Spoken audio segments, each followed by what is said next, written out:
Bom dia, o meu nome é Sara Mariano, eu sou professora da Escola Bíblica Dominical na Igreja Memorial Batista e hoje vou estudar com vocês a lição de número 13, dando continuidade ao nosso estudo sobre os dons.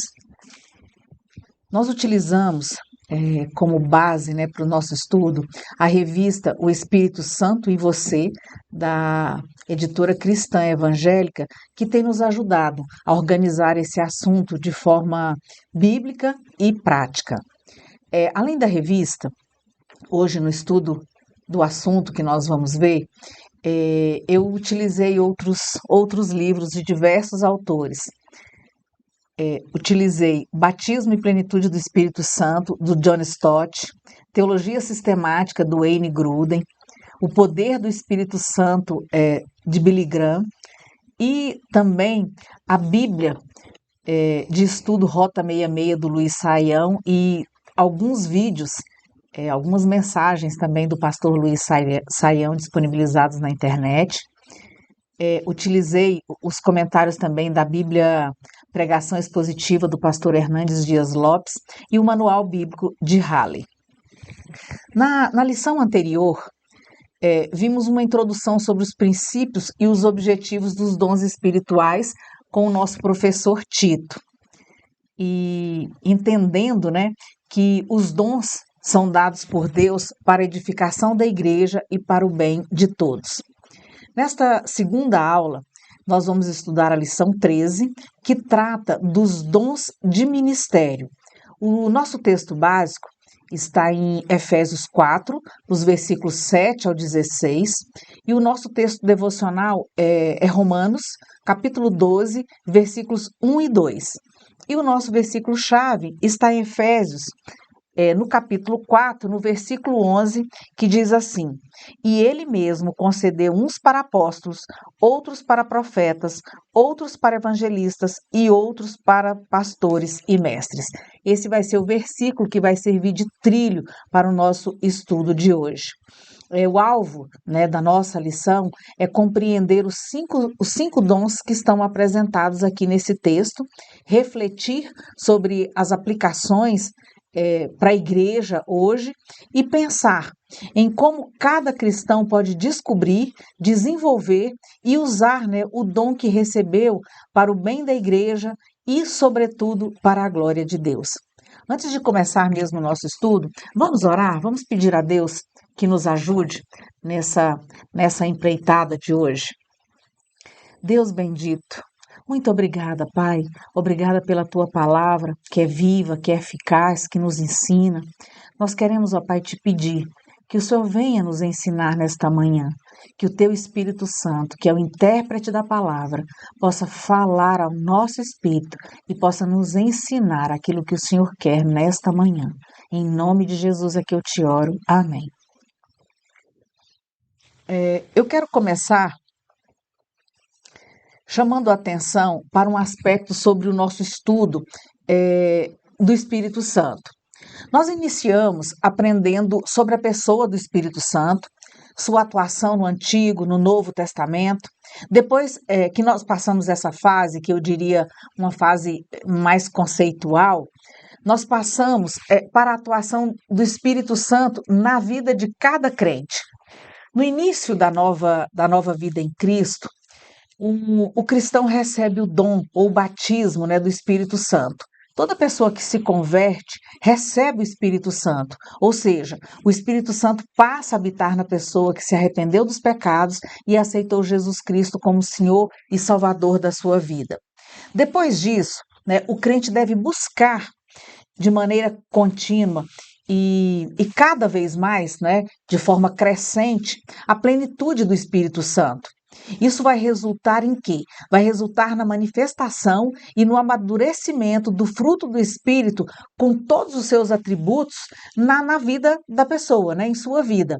Todos aqueles atributos que o nosso professor Tito tratou na lição do domingo anterior, relembrou no domingo passado. Então, viver guiado pelo Espírito Santo vai fortalecer o cristão para quê? Para que ele não pratique, para que ele não produza as obras da carne e permite que o fruto do Espírito Santo seja gerado nele. Então, nesse primeiro momento, o foco está na vida individual do crente. Veja que é um benefício, né, que ele recebe ainda individualmente. Mas quando nós começamos a estudar os dons do Espírito, esse foco se amplia. Embora os dons sejam concedidos individualmente aos cristãos, a sua finalidade principal é contribuir para o crescimento saudável da igreja. Então, é em benefício do corpo, é em benefício dos outros.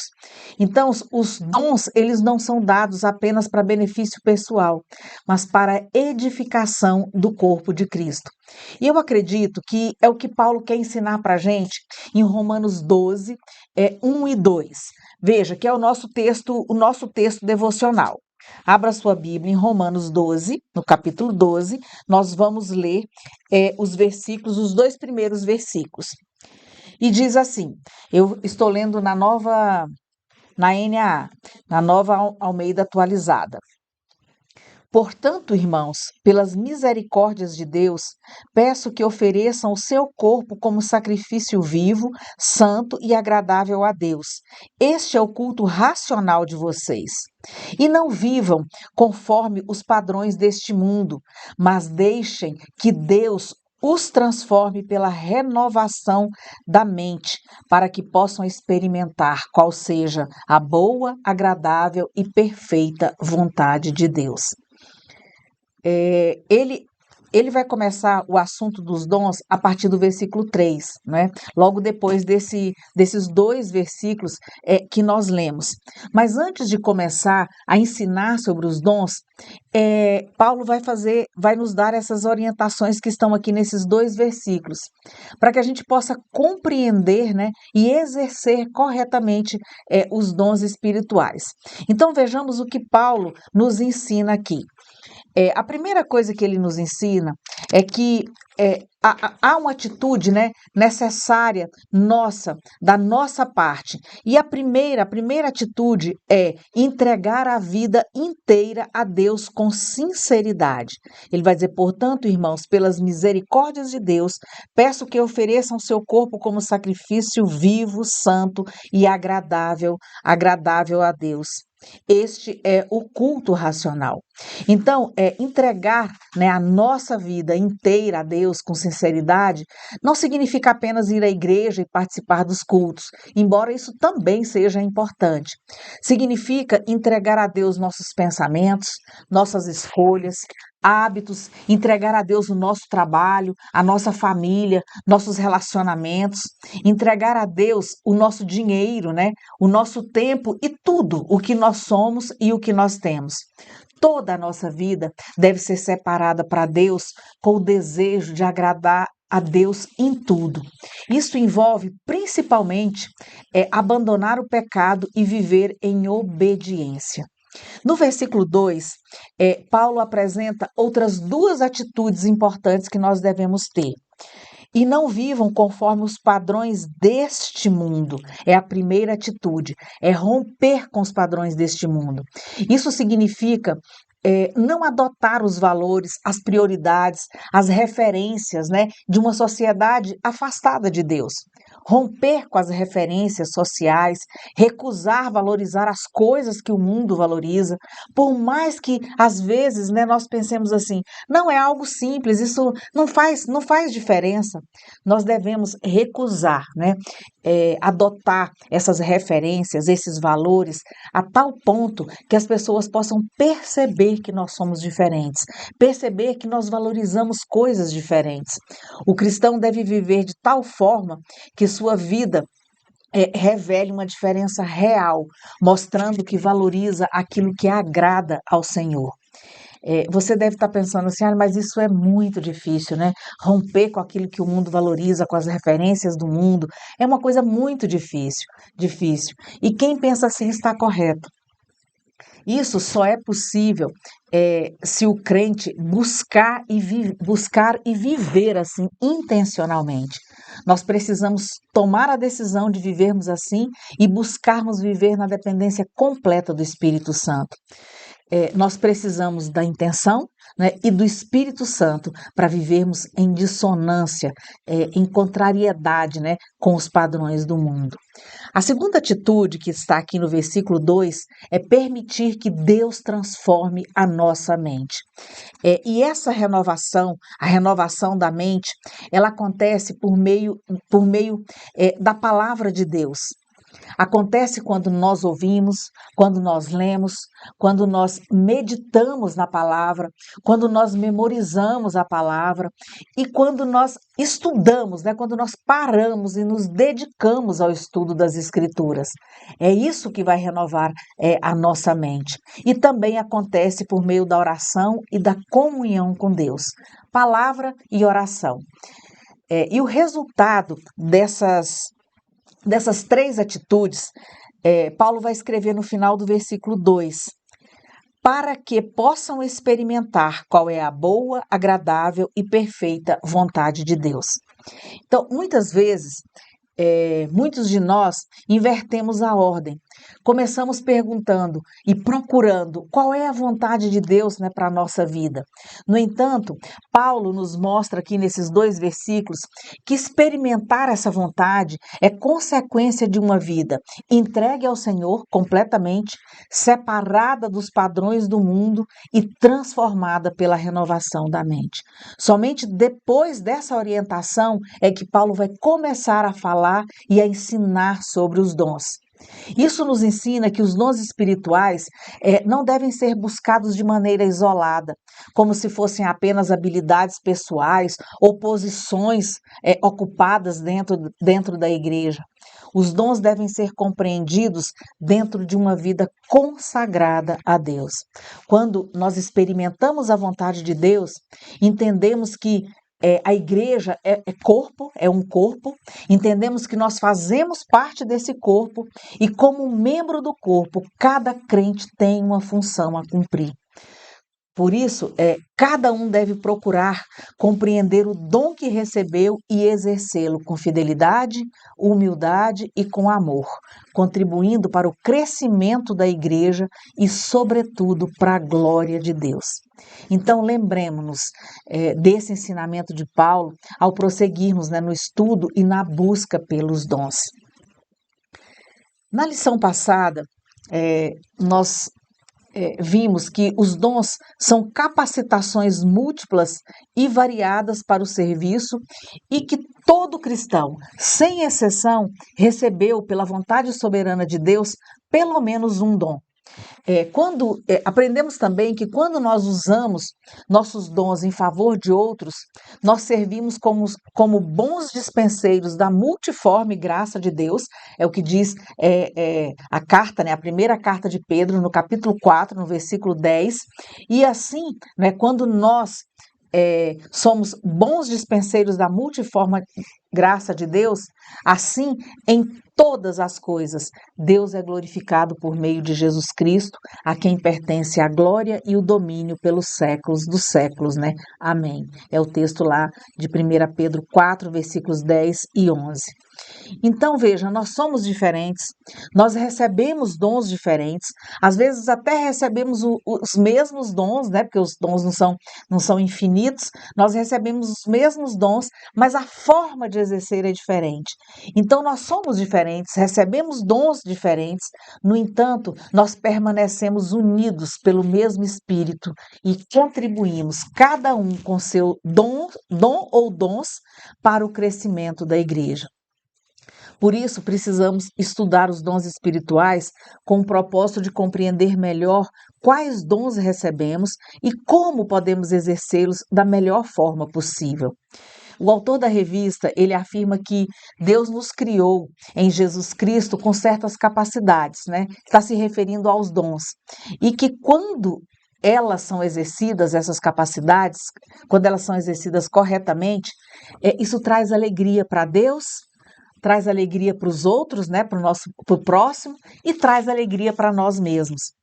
O objetivo desse estudo, portanto, é ajudar cada cristão a compreender melhor seu lugar no corpo de Cristo, exercendo os dons que Deus concedeu à sua igreja. A partir de hoje e ao longo dos próximos 2 domingos, nós vamos estudar cerca de 15 dons espirituais. A revista organizou esse estudo em 3 lições. Hoje nós veremos os dons de ministério, que estão lá em Efésios 4, no versículo 11.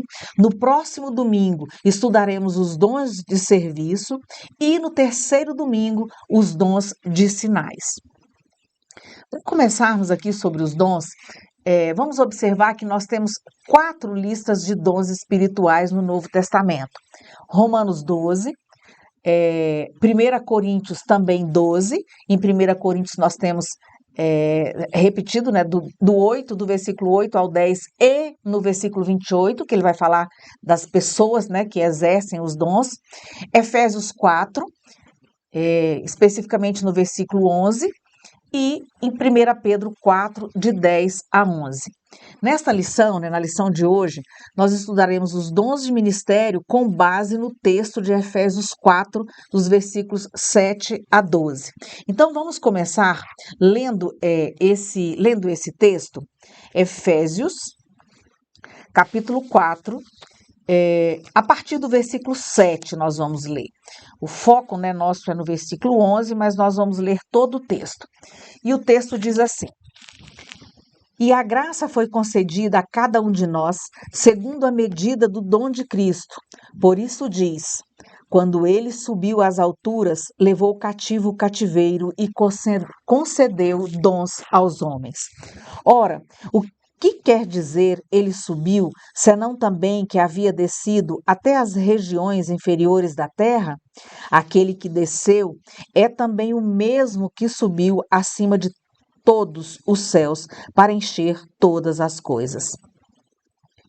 E ele mesmo concedeu uns para apóstolos, outros para profetas, outros para evangelistas e outros para pastores e mestres, com vistas ao aperfeiçoamento dos santos para o desempenho do seu serviço, para a edificação do corpo de Cristo, até que todos cheguemos à unidade da fé e do pleno conhecimento do Filho de Deus, ao estado de pessoa madura, à medida da estatura da plenitude de Cristo, para que não mais sejamos como crianças, arrastados pelas ondas e levados de um lado para outro por qualquer vento de doutrina, pela artimanha das pessoas, pela astúcia com que induzem ao erro. Mas, seguindo a verdade em amor, cresçamos em tudo naquele que é a cabeça, Cristo, de quem todo o corpo bem ajustado e consolidado pelo auxílio de todas as juntas, segundo a justa cooperação de cada parte, efetua o seu próprio crescimento para a edificação de si mesmo em amor. Os dons, né, que nós vamos estudar, como eu já disse, estão mencionados aqui no versículo 11, né? E ele mesmo concedeu uns para apóstolos, outros para profetas, outros para evangelistas e outros para mestres, para pastores e mestres. O primeiro dom citado aqui é o dom de apóstolo. O dom de apóstolo aparece aqui em Efésios e aparece também lá em 1 Coríntios 12, como um dos dons concedidos por Deus. A palavra apóstolo vem do grego e significa alguém enviado com uma missão. No entanto, John Stott vai dizer que esse termo ele pode ser usado, né, no Novo Testamento em 3 sentidos diferentes. Em primeiro lugar, a palavra pode ser usada em sentido amplo, referindo-se a todos os cristãos como pessoas enviadas por Cristo, né, ao mundo. Jesus afirma que o enviado não é maior do que aquele que o enviou. Ele diz isso lá em João 13,16. E, além disso, ele diz aos discípulos, lá em João 20, 21, assim como o Pai me enviou, eu também envio vocês. Então, nesse sentido, Todos os cristãos participam da missão da igreja e são enviados para testemunhar de Cristo. Só que John Stott observa que esse não parece ser o sentido de apóstolo aqui em Efésios 4:11, pois Paulo afirma que Cristo concedeu alguns para apóstolos. Então, se todos os cristãos fossem apóstolos nesse sentido específico, não faria sentido, né, dizer que esse dom foi dado apenas a alguns. Em segundo lugar, esse termo também pode ser usado para se referir aos apóstolos das igrejas, isto é, mensageiros enviados por uma igreja para cumprir uma missão especial. E nesse aspecto, né, nesse sentido, ele aparece, por exemplo, em 2 Coríntios 8:23. Paulo diz assim: quanto a Tito, é meu companheiro e cooperador convosco. Quanto a nossos irmãos, são mensageiros das igrejas e glória de Cristo. Então, nesse sentido, a palavra pode ser aplicada a missionários ou cristãos enviados para uma tarefa específica, né? Mesmo assim, John Stott vai dizer, né, que ele entende que não é esse o sentido principal do termo aqui em Efésios 4 e nem em Coríntios, né, em 1 Coríntios 12. Por que ele diz isso? Ele diz que nessas listas, né, o dom de apóstolo aparece em posição de destaque. Lá em 1 Coríntios 12, Paulo apresenta os apóstolos em primeiro lugar, antes dos profetas e dos mestres, indicando uma posição de importância ou de prioridade na formação da igreja. Então, por isso, Stott, né, e também outros estudiosos entendem que o dom do apostolado, nesse sentido principal, refere-se ao grupo especial de homens chamados apóstolos de Cristo. Esses apóstolos, né, eles foram escolhidos diretamente por Jesus e receberam uma autoridade ímpar, uma autoridade singular para testemunhar sobre ele, sobre Cristo e fundamentar a igreja. Lucas, no capítulo 6, no versículo 13, afirma que Jesus chamou seus discípulos e escolheu 12 entre eles, dando-lhes o nome de apóstolos. Lucas diz assim, olha, e quando amanheceu, chamou a si os seus discípulos e escolheu 12 dentre eles, aos quais deu também o nome de apóstolos. Em Mateus 10, Jesus vai de novo se referir a eles, né, como apóstolos e lista o nome desses 12 discípulos que foram escolhidos e foram chamados de apóstolo. Então, aí nós vamos também ver depois, né, Paulo como apóstolo, e ele não está aqui entre os 12, mas ele se apresenta como apóstolo, e ele diz não por uma escolha humana, né, mas por Jesus Cristo e por Deus Pai. Em Gálatas 1, no capítulo 1, no versículo 1, Paulo diz assim, olha, Paulo apóstolo, não da parte de pessoas, nem por meio de homem algum, mas por Jesus Cristo e por Deus Pai, que o ressuscitou dos mortos. Nós sabemos que a conversão de Paulo foi especial, né? Ele teve uma revelação especial.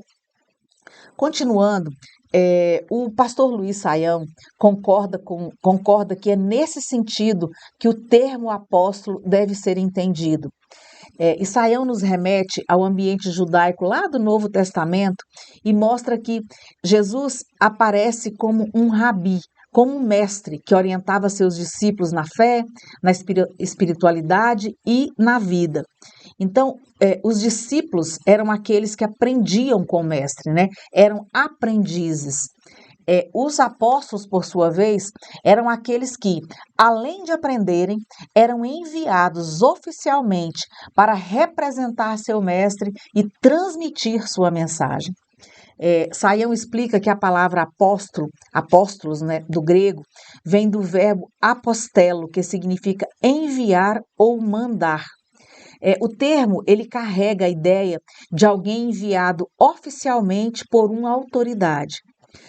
Assim, no Novo Testamento, os apóstolos eram pessoas escolhidas diretamente por Jesus para uma missão especial. Eles deveriam testemunhar tudo que Jesus fez e ensinou, anunciando as boas novas, né, da chegada do reino de Deus e da salvação.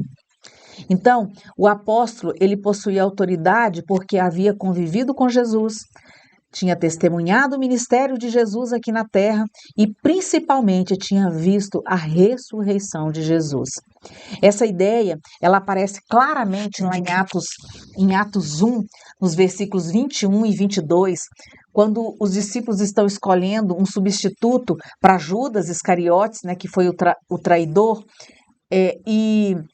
e aí, quando eles estão ali escolhendo, eles dizem que o substituto de Judas deveria ser alguém que tivesse acompanhado Jesus desde o início do seu ministério até sua ascensão, para se tornar o quê? Para se tornar testemunha da sua ressurreição. Olha o que diz Atos 1, 21 e 22. Portanto, é necessário que dos homens que nos acompanharam todo o tempo em que o Senhor Jesus andou entre nós, começando no batismo de João, até o dia em que foi tirado do nosso meio e levado às alturas, um destes se torne testemunha conosco da sua ressurreição. Então, Paulo também, quando ele fala, né, que é apóstolo, ele também destaca a sua condição de testemunha do Cristo ressurreto em textos como 1 Coríntios 9, 1 Coríntios 15, ele diz assim, olha, por último, depois de todos, foi visto também por mim, está falando sobre Cristo, né? Os que já tinham visto Cristo depois que ele ressuscitou e antes da ascensão. Foi visto também por mim como por um nascido fora de tempo, porque eu sou o menor dos apóstolos e nem mesmo sou digno de ser chamado apóstolo, pois persegui a igreja de Deus. Além de terem sido testemunhas oculares, né, do Senhor Jesus, especialmente depois da ressurreição, os apóstolos foram pessoalmente chamados e autorizados por Cristo. Marcos 3,14 mostra que Jesus designou os 12 para estarem com ele e para serem enviados a pregar. Olha o que diz o versículo 14 de Marcos 3. Então, designou 12, aos quais chamou de apóstolos, para estarem com ele e para os enviar a pregar.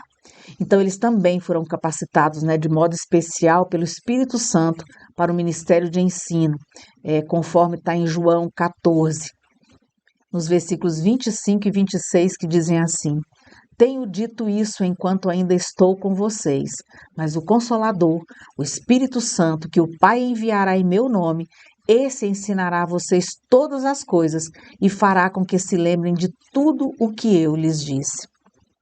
Então, portanto, nesse sentido principal em que o termo aparece, tanto na lista de Efésios quanto na de 1 Coríntios, os apóstolos não têm sucessores.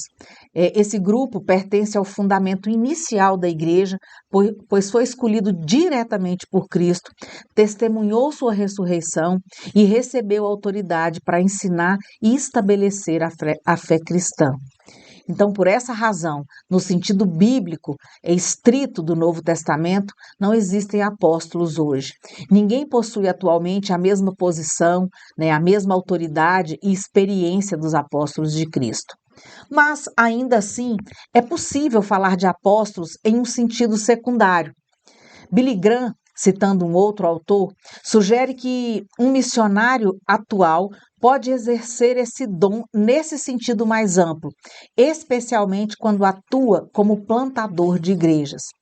Então, para isso, ele precisa ser enviado com uma mensagem, assumir responsabilidades de plantação de uma igreja e exercer liderança para introduzir e fortalecer novas frentes de ação missionária.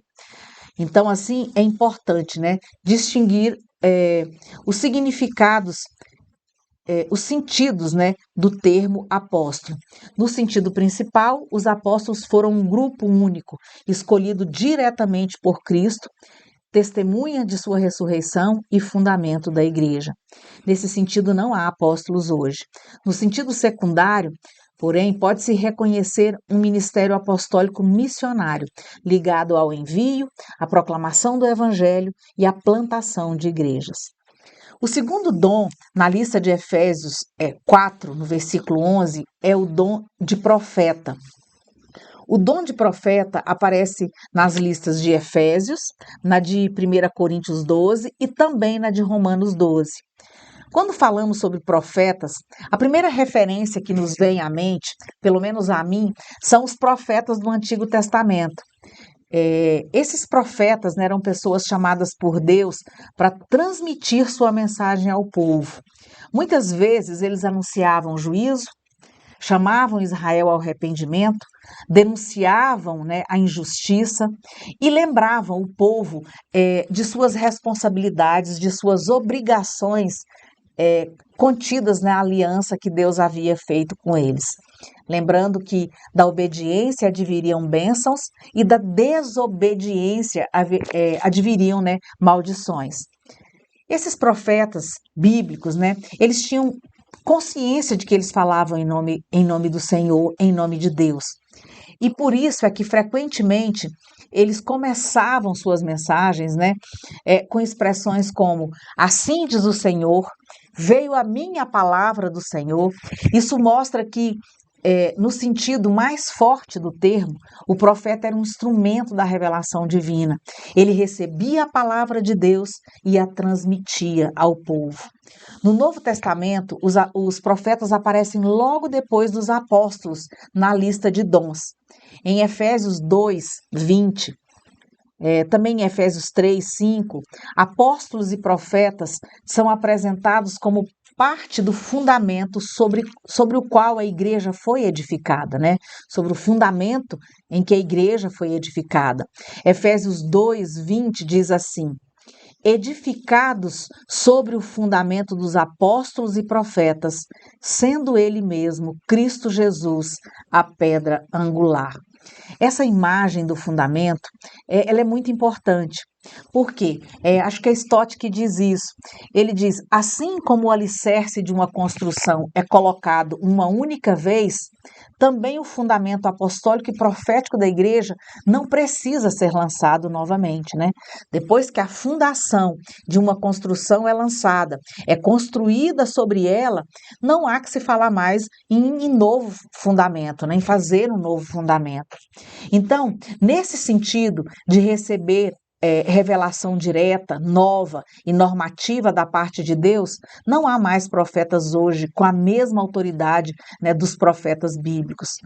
A revelação de Deus foi completada em Cristo, testemunhada pelos apóstolos e registrada nas Escrituras. O cânon bíblico já está fechado, né? Se alguém hoje tivesse a mesma autoridade dos profetas bíblicos, suas palavras teriam que ser acrescentadas à Bíblia. E nós sabemos que a própria Escritura, ela não permite isso, né?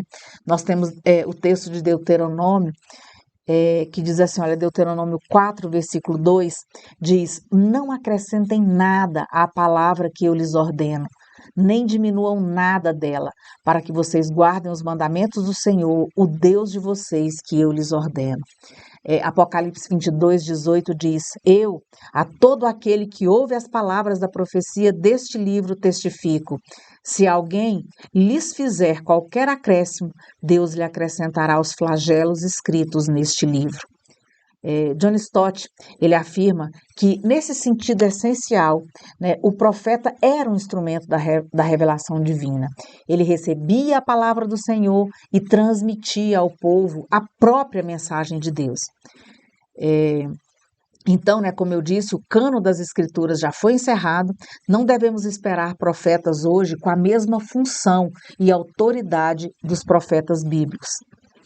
Mas ainda assim, alguns cristãos entendem que pode haver hoje pronunciamentos proféticos. Isto é, palavras de edificação, de exortação, né, ou palavras de consolo dado às igrejas, né? Mesmo nesses casos, é necessário, né, ter muito cuidado, porque essas palavras elas não podem ter a autoridade igual à Escritura, elas não devem validar as Escrituras, muito menos, e devem sempre ser examinadas à luz da Bíblia e do caráter, né, de quem fala. Em 1 Coríntios 14, 29, Paulo diz assim: olha, tratando-se de profetas, falem apenas 2 ou 3 e os outros julguem. Outros intérpretes, né, outros comentaristas, entendem o dom de profecia hoje como a proclamação fiel da palavra de Deus. Então, nesse sentido, né, de proclamar fielmente a palavra de Deus, profetizar não seria receber uma nova revelação, mas compreender, expor e aplicar corretamente a revelação que Deus já nos deu nas Escrituras. O pastor Hernandes Dias Lopes afirma que, no Novo Testamento, a profecia raramente está ligada à predição do futuro, mas principalmente está ligada à proclamação da palavra para edificar, exortar e consolar a igreja. 1 Coríntios 14, 3 diz assim: mas o que profetiza fala para as pessoas, edificando, exortando e consolando. Então, o dom de profeta, entendido como revelação direta e normativa, ela pertence ao fundamento da igreja. Mas, né, esse dom, entendido como proclamação fiel da palavra, continua servindo para edificar, exortar e consolar, né, o povo de Deus. Hoje, Deus não guia a sua igreja por meio de novas revelações com autoridade igual à Bíblia, mas guia pela exposição fiel da revelação que já foi completada em Cristo e registrada, né, para nós nas Escrituras. O terceiro dom mencionado em Efésios 4:11 é o dom de evangelista. O dom de evangelista aparece no Novo Testamento como uma capacitação dada por Deus para anunciar as boas notícias de salvação em Cristo, as boas novas, né? O evangelho. O termo evangelista, ele vem da palavra grega que significa aquele que anuncia boas notícias. No Novo Testamento, essa palavra aparece apenas 3 vezes.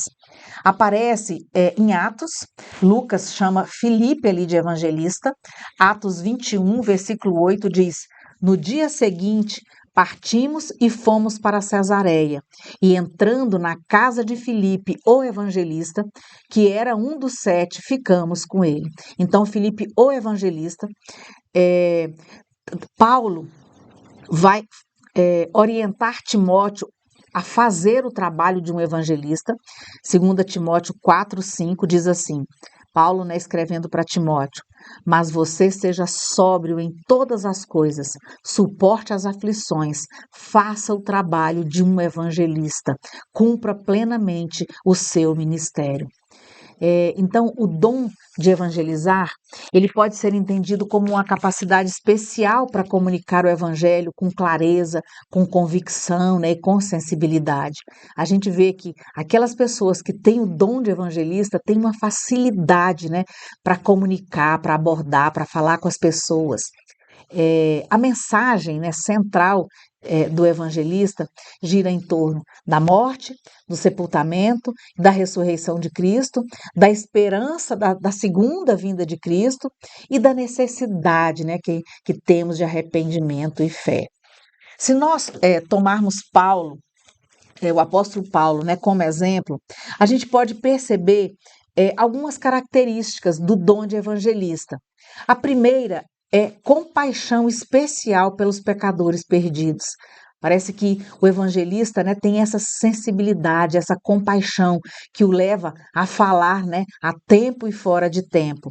Paulo expressa essa compaixão em 1 Coríntios 9, no versículo 16, quando ele afirma que ele não podia se gloriar por anunciar o evangelho, pois ele sentia sobre si essa obrigação.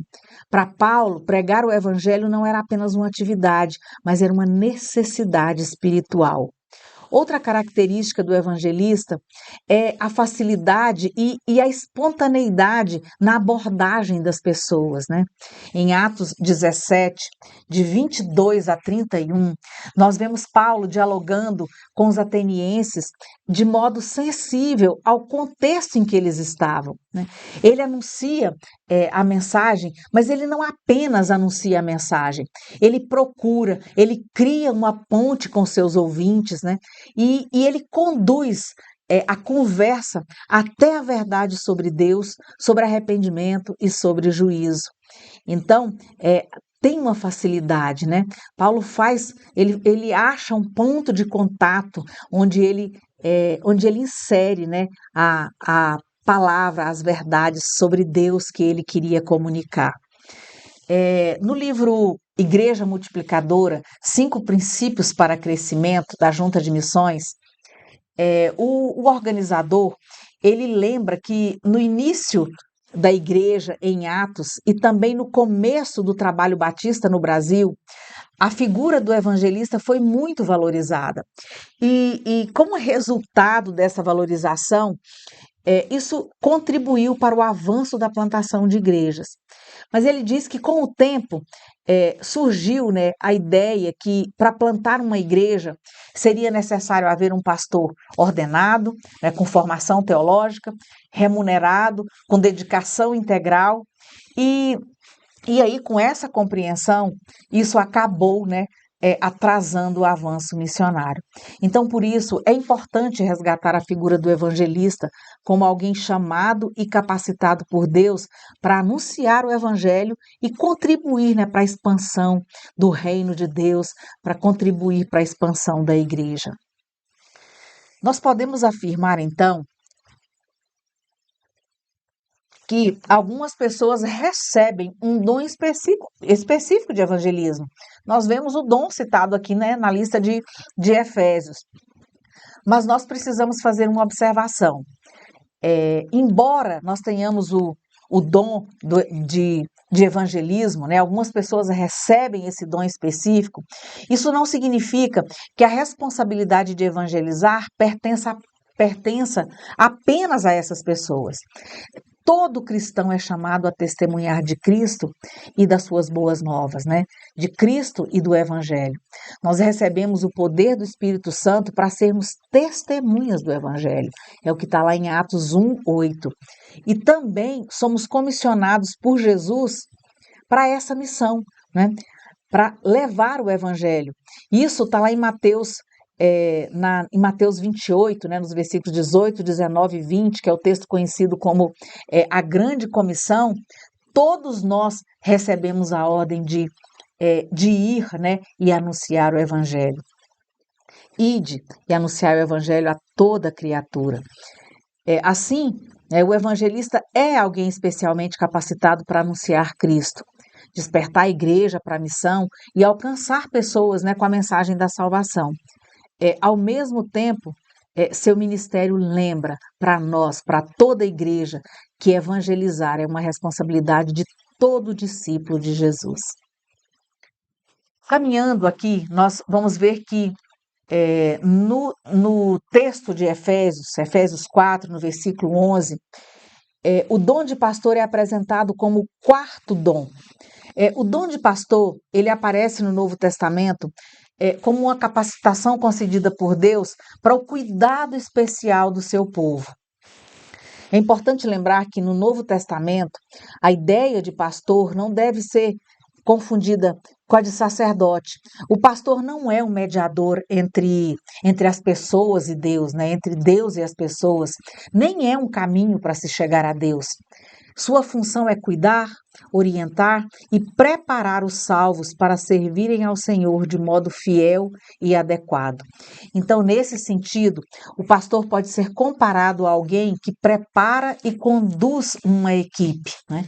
Essa ideia é colocada pelo pastor Luiz Saião, e ele fala até de uma equipe esportiva. Então, o pastor, ele não realiza, né, todo o ministério sozinho, mas ele ajuda os membros da igreja a amadurecerem espiritualmente e a servirem melhor, né, no corpo de Cristo. O ministério do pastor envolve ensino, envolve cuidado, envolve direção, envolve aconselhamento e acompanhamento, né, da vida cristã. Então, e ele se manifesta, né, em primeiro lugar, no cuidado especial por vidas. Hebreus 13, 17, ele afirma que os líderes, né, aqui uma referência ao pastor, zelam pela alma dos irmãos como quem deve prestar contas a Deus. Isso mostra que o cuidado pastoral é uma responsabilidade séria. O pastor não cuida da igreja como se ela fosse sua propriedade, mas como alguém que recebeu de Deus a responsabilidade de orientar e proteger espiritualmente, né, o rebanho. Por isso a igreja também deve, né, por outro lado, acolher a liderança, sua liderança com respeito, deve acolher os seus pastores com respeito, para que esse cuidado seja exercido pelo pastor com alegria e traga benefício espiritual para todos. Além disso, o dom de pastor deve ser exercido com a sabedoria que vem de Deus. Tiago 3,17, ele nos ensina que a sabedoria que vem do alto, ela é pura, pacífica, gentil, amigável, cheia de misericórdia, né, e de bons frutos. Ela é imparcial e sem fingimento. Isso significa que o pastor não deve conduzir o povo de Deus apenas com conhecimento ou autoridade, mas com um caráter moldado pela graça, pela mansidão e pela verdade. Sua liderança precisa promover paz, edificação e cuidado sincero. Também é necessário que aquele que exerce o pastorado preencha as condições, né, as qualidades bíblicas para esse ministério e que estão relacionadas nos textos de 1 Timóteo 3, em Tito 1 e em 1 Pedro 5. O pastorado, ele não depende apenas de habilidade para ensinar ou para liderar, mas de vida íntegra, maturidade espiritual, bom testemunho e fidelidade diante de Deus e da igreja são alguns, né, das condições bíblicas colocadas que aparecem nesses textos. Entre os cristãos, né, entre nós, a palavra pastor tornou-se uma das formas mais comuns de designar os ministros ordenados. Esse uso está de acordo com o ministério do próprio Cristo, né, com o ministério de Cristo, que aplicou a si mesmo a imagem do pastor de ovelhas. Lá em João, né, Jesus é o bom pastor, João 10. Em Hebreus 13, é o grande pastor das ovelhas. E em 1 Pedro, o supremo pastor que há de se manifestar. Portanto, aqueles que são chamados pelo Espírito Santo para o ministério pastoral devem ser compreendidos como pastores subordinados ao próprio Cristo. Eles cuidam do rebanho, mas o rebanho pertence ao Senhor. Cristo é o verdadeiro pastor da igreja e todo pastor humano deve exercer seu ministério debaixo da autoridade, do exemplo e do cuidado dele. O quinto e último dom na lista de Efésios 4 é o dom de mestre. O dom de mestre aparece no Novo Testamento como uma capacitação dada por Deus para instruir a igreja na verdade da sua palavra. Em Efésios 4:11, a palavra usada para mestre tem o sentido de instrutor, que também, né, faz uma referência ao pastor. Os dois dons estão muito ligados. Isso mostra que depois que o evangelho é anunciado, né, voltando aqui ao sentido da palavra mestre, nesse sentido de instrutor, isso mostra que depois que o evangelho é anunciado e pessoas se convertem, elas precisam ser ensinadas, precisam ser fortalecidas e conduzidas no conhecimento da vontade de Deus. Ensinar é a capacidade espiritual de firmar na vida da pessoa, na vida dos cristãos, o conhecimento da palavra de Deus e sua aplicação no modo de pensar, no modo de decidir e no modo de agir. E é o Espírito Santo, né, que dá essa capacidade. Nós sabemos que é o Espírito Santo que capacita para o exercício de todos os dons. Então, ele capacita o mestre para ensinar com clareza, com fidelidade e com profundidade. O objetivo do ensino cristão não é apenas aumentar o conhecimento das pessoas, mas é conduzi-las à maturidade espiritual. O ensino bíblico, né, o estudo bíblico, deve ajudar os cristãos a se tornarem mais semelhantes a Jesus. Por isso, esse dom, esse ensino, ele deve ser exercido com simplicidade, com amor e com profundidade. Com simplicidade, porque um mestre não é necessariamente aquele que usa palavras difíceis, mas aquele que comunica a verdade de Deus de maneira fiel, compreensível e de maneira transformadora. Também é importante lembrar que o dom de ensino não depende apenas de formação acadêmica.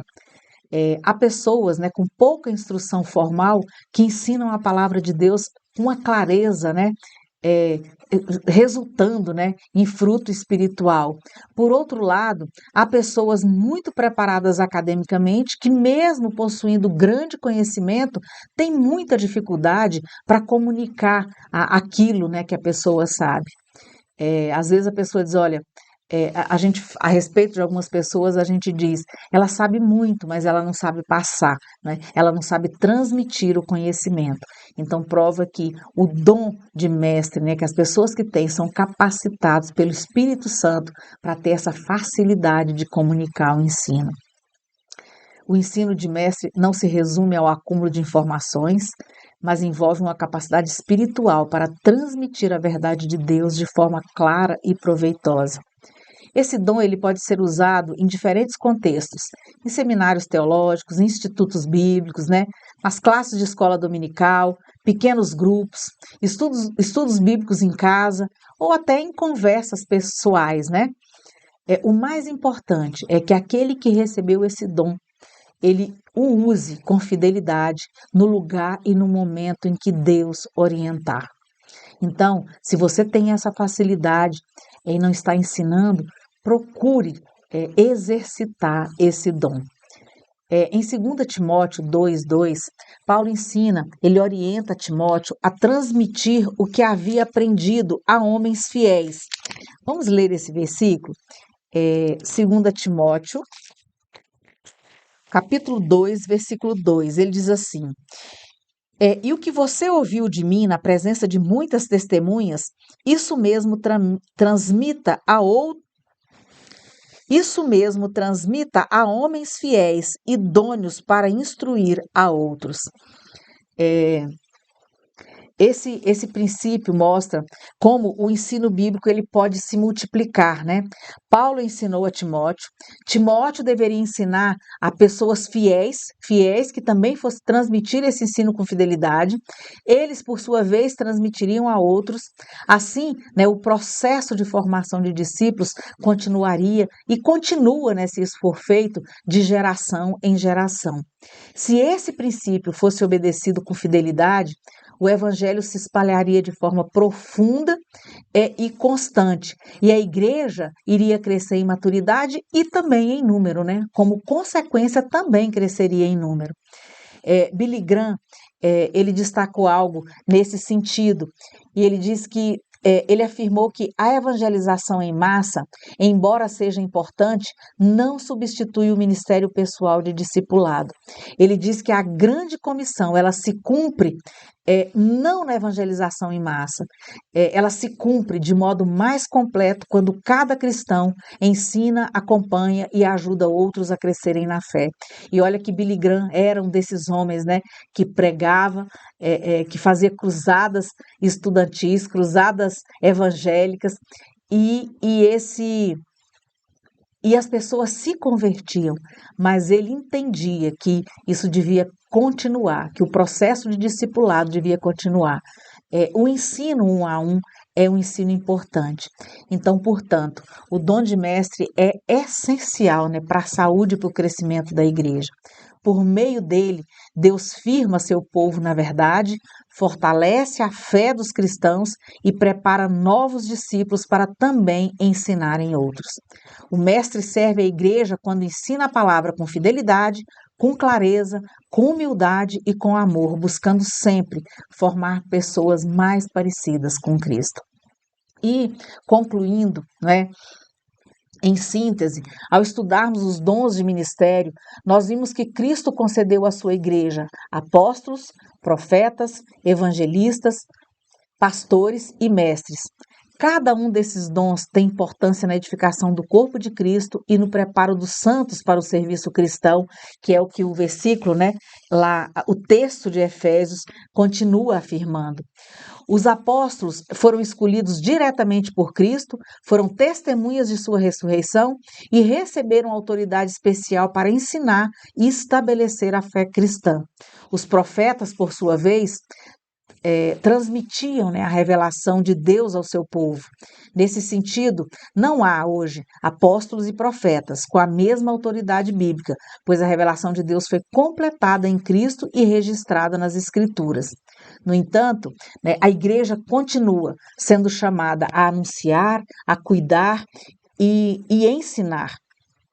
Por isso, os dons de evangelista, pastor e mestre continuam sendo essenciais para a vida da igreja. O evangelista, ele anuncia as boas novas de Cristo e desperta a igreja para essa missão. O pastor cuida do povo de Deus com amor, sabedoria e responsabilidade. O mestre ensina a palavra com fidelidade, com clareza e profundidade, ajudando os cristãos a crescerem na fé e se tornarem mais parecidos com Jesus. Diante disso, né, de tudo que nós ouvimos, de tudo que nós aprendemos, ninguém deve sair desse estudo pensando que os dons espirituais são assunto apenas para alguns líderes da igreja. Por isso, cada crente precisa perguntar com seriedade diante de Deus: qual dom ou dons o Senhor me concedeu? Onde eu posso servir? Como posso usar minha vida para fortalecer a igreja, para o crescimento da igreja, para o crescimento do corpo? Pode ser que Deus tenha concedido a você algum desses dons de ministério que nós vimos hoje. Talvez Ele esteja despertando em seu coração um chamado para evangelizar com mais dedicação, esteja te chamando para ensinar a palavra, né, discipular alguém, liderar um estudo bíblico, ou servir no campo missionário, ou cuidar de pessoas, né, com mais proximidade. Nós não devemos tratar esse assunto com indiferença. Se Cristo concedeu dons à sua igreja, nós devemos buscá-los, reconhecê-los e desenvolvê-los com zelo. Mas, lembrando do que nós falamos no início, essa busca ela precisa começar no lugar certo. Romanos 12, nos versículos 1 e 2, nos lembra que, antes de falarmos sobre dons, precisamos oferecer a Deus a nossa vida inteira como sacrifício vivo, santo e agradável. Também precisamos romper com os padrões deste mundo e permitir que nossa mente seja renovada pela palavra de Deus. Só assim nós vamos experimentar a boa, agradável e perfeita vontade de Deus.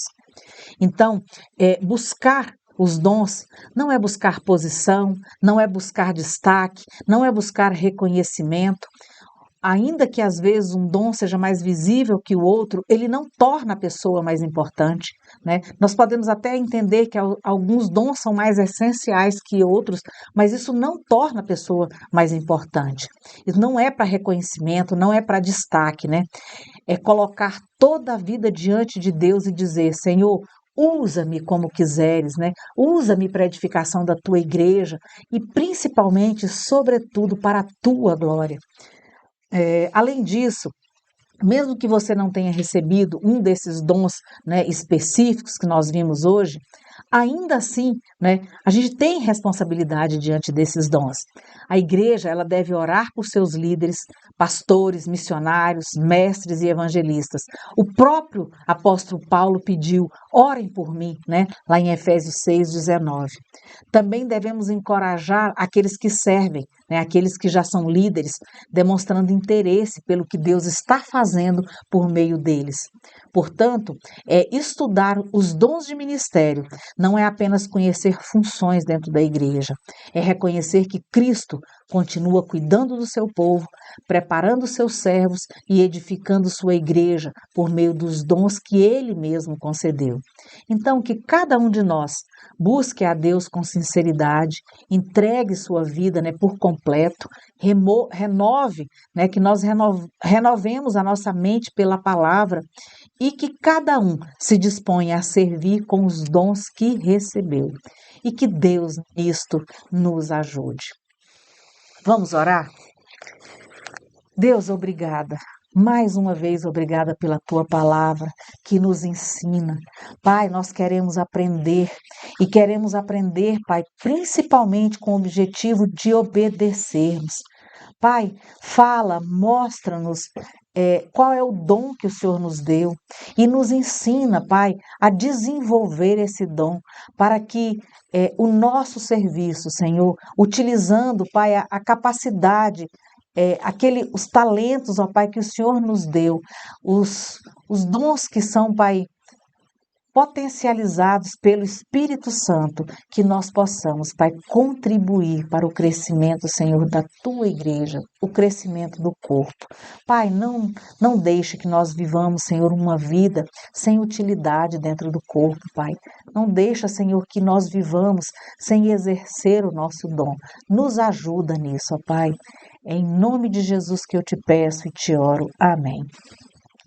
Nós convidamos, você que está assistindo, para que você continue conosco e assista, cultue a Deus conosco. O nosso culto se inicia às 10h15 pelo canal da Igreja Memorial Batista de Brasília. Um bom domingo para você.